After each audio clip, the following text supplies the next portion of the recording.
nze simanyirwe nakoma kubeera ku CBS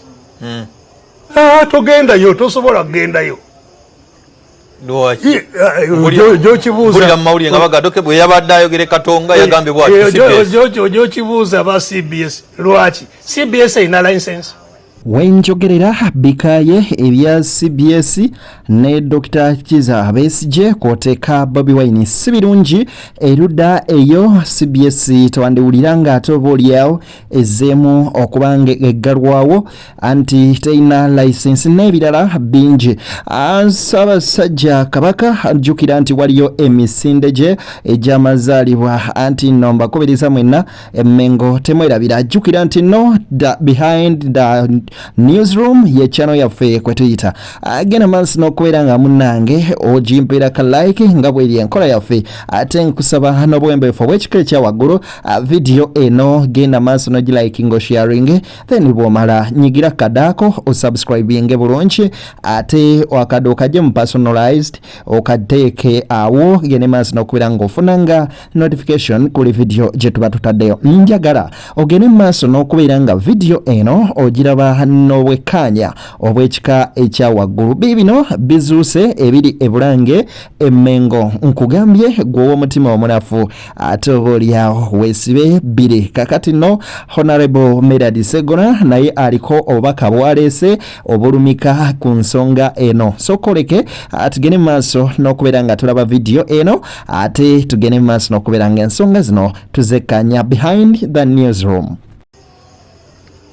kukolera yeyo mu bulange eyina license lwaki teyina license lwaki radio ya Ssaabasajja ekola nga teyina license so abatufuga bafuga empuliziganya bw'oyita ku kye baagala nga bakuggalawo ate gwe ayogera bye batayagala tebajja kukkiriza otuuke mu bantu obyogerereyo ensonga lwaki bagamba nti musobola kubeera mu matawuni gano kubanga bakimanyi mu matawuni abantu abawangalira mu matawuni balina amakubo mangi mwe bajja amawulire Gambye ebifa ebulange byebyo nno muganda wange CBS yojjukira nti bamaze akabanga nga bakyaza abantu abalinga abali ku ludda oluvuganya gavumenti naye nga bagenda maaso n'okubeera nga bakolokota abakulembeze ba opposition okuli bahonga omubaka Segona kwoteeka n'ababaka ab'enjawulo okuli Mathias Mpuuga Nsamba era weewava nno ne musajja mukulu Dr. Abedi Bwanika okugamba nti abo abali mu nuupu bonna si bantu baffe era Lubongoya ye muntu atulyamu olukwe bingi byagenda maaso n'okubeera ng'ayogera n'okwebuula ekibiina kati Dr. Kizza Besigye yavuddeyo n'agamba nti abantu abo be bagenda maaso n'okubeera nga bakola ebyo guno mulamwa gwa kusuula opposition kugimala mu ggwanga Uganda kakati nno musajja mukulu amayikiddwa nga Balamba Lugahali oluvannyuma lw'okuweebwa ogufa bwa minisita w'abaana n'abavubuka then yagenze dda maaso n'okubeera nga asuula oguwandiiko ate nze mufunyeeko ne tuwayamuko n'agamba mbwa binene agenda kukwata nsonga ya kisajja kikulu tebanonze nti mbeere minisita wa bivulu oba w'abayimbi oba waki ndi minisita w'abavubuka n'abaana so togamba ba sekita emu yokka eyo abayimbi is just one sector waliwo abavubuka abalala bakuba buloka waliwo abavubuka abalala ababajja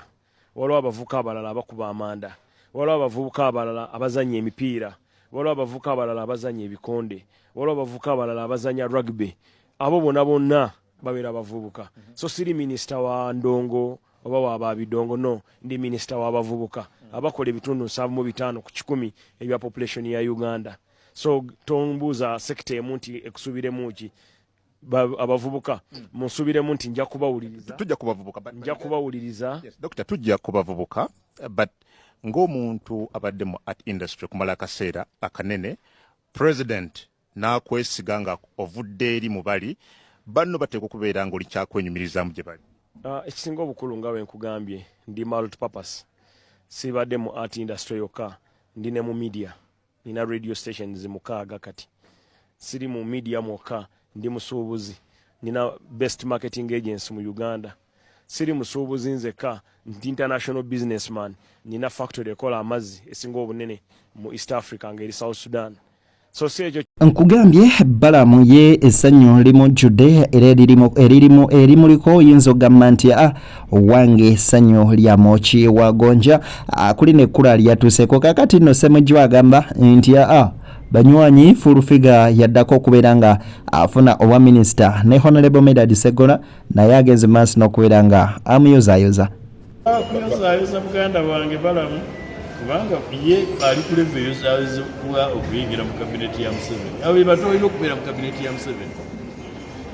era nkakasa kati agenda okuyiga okwambala essuuti asibe ne taayi mu buyambi bwange lugenda okusooka okumuwa era njagala okwezaaza mugenda kuwona ekisweta kya kipaapaali balamu agenda kuyiga okwambala essuuti n'okusiba ettaayi era bwe buyambi bwange bugenda okusooka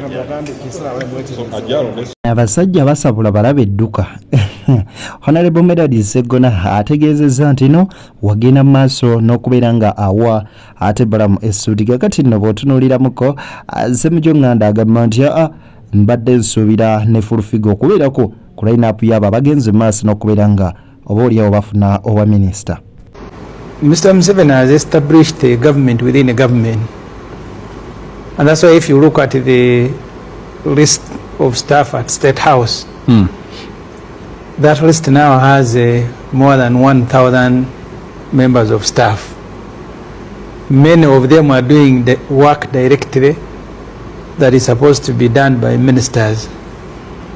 So he has reduced the importance of cabinet. And that's why I think anyone can find himself there. I am only surprised that full figure has not been appointed. He said this is a slightly amended cabinet. Yeah, that's why I'm saying that I am so surprised a that major reshuffle might be coming. No, he may not. I am surprised that people like a full figure haven't been considered. And I sympathize with people like Norbert Mao, because the Norbert Mao I covered as a journalist towards the end of the 6th and the whole of the 7th Parliament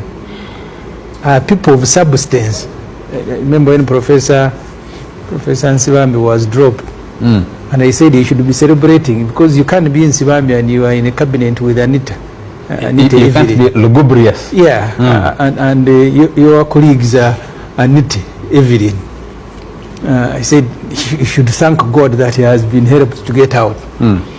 So Honorable Norbert Mao, you need to consider retiring early, otherwise you are going to be in cabinet with a full figure very soon.